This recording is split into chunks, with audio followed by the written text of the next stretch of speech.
Welcome back. October marks a year since the devastating massacre, and the Middle East's downward spiral into violence are showing no signs of abating, with tensions escalating towards a potentially wider conflict. And joining me to assess the current situation and its market implications is Chief Economist at Citadel, MaartenAckerman. Thank you so much for your time, Martin.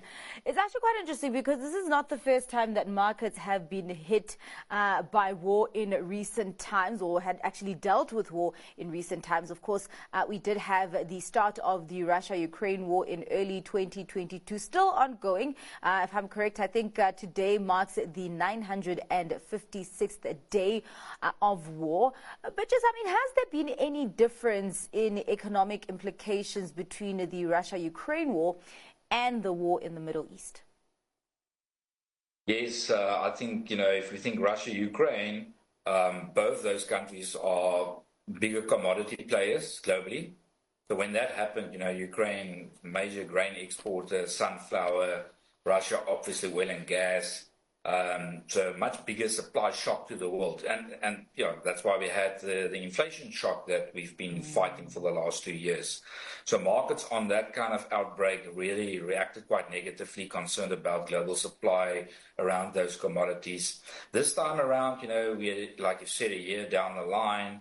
If you look at markets are at an all-time high. The only thing that's showing that there's a little bit of concern is the gold price. The gold is normally a geopolitical hedge, and that done extremely well. So given the commodity spectrum, very different reactions to the markets. Doesn't mean that escalation in the Middle East can't cause a similar kind of reaction. Now, if I think about just the kind of commitment all around the world in terms of what's happening in the Middle East, just take over the weekend in Cape Town, the marches that's taking place. From a emotional point of view, the Middle East is much more interconnected globally into other societies and countries. And that's why an increase in the conflict can really spill over into the rest of the world. Martin, it's really been interesting to see knee-jerk reactions of certain assets and commodities at certain periods of time during the Middle East war and the escalations. And obviously, the one with a lot of focus is oil. Because of the impact that it has on inflation. You talk about just the supply shocks from the Russia-Ukraine war that did have an impact on the inflation picture. Just looking, though, at how the inflation picture has gone, and particularly zooming into fuel inflation, it would seem that over the last year, there hasn't really been any impact, because we are seeing that inflation actually going down. What's your take of the movements that we have seen there? So if you think about inflation globally, it is moving closer towards central bank targets. That's why we're starting to see the first rate cuts. Base effect coming into play there, but also a reduction in food and energy costs. Think about the oil price specifically, that came down very nicely. Even here back home, we got used to lower petrol prices on most Wednesdays. Yeah. Also blessed by the stronger rand. But again, last week, some sniff in the world market that things are not where it should be given the Middle East conflict, and the oil price increased on that. Now, Iran being there, the involvement in this conflict, that's where the concern is coming from. But they still, it's important, but it's only 4% of global supply. So that can easily be, taken over by OPEC if they're willing to produce or supply more. But nevertheless, given that it is one of the global oil suppliers, you can clearly see that the oil price and the market didn't like that. So the inflation story on the back of that is to say, well, that can probably add to sticky inflation going forward, which again is potentially slowing central banks' ability to further cut rates, or at least at the speed that they've been doing so far. Well, in this kind of environment, Martin, you would think that investors would be flocking towards the safer assets. You spoke about safe haven asset gold, which actually hasn't really moved much. And then you also look at the dollar, and then you would think that maybe could have an effect on the riskier assets. So there could be this kind of battle between your safe haven assets and your riskier assets. Has there been a big difference in terms of investor appetite for these these different areas of, the investment landscape?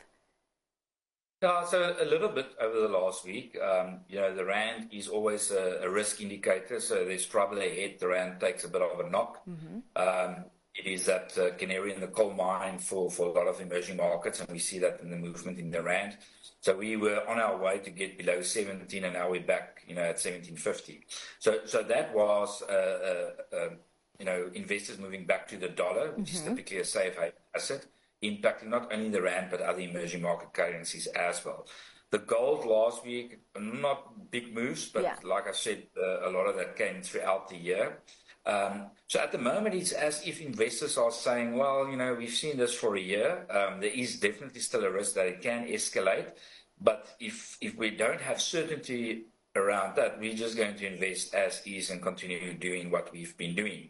And for the last year, if you think about global equity markets, that's not really a reflection of a world that's battling not only one, but a couple of conflicts around the world. So it's as if investors are ignoring it for now, until we do see that the escalation gets broader and bigger, and then probably some of these safe haven assets will even perform even better from these levels. Well, with all this uncertainty, whether there could be an escalation or not, what do investors need to be cognizant of when they are doing their asset allocations, and particularly in the local market?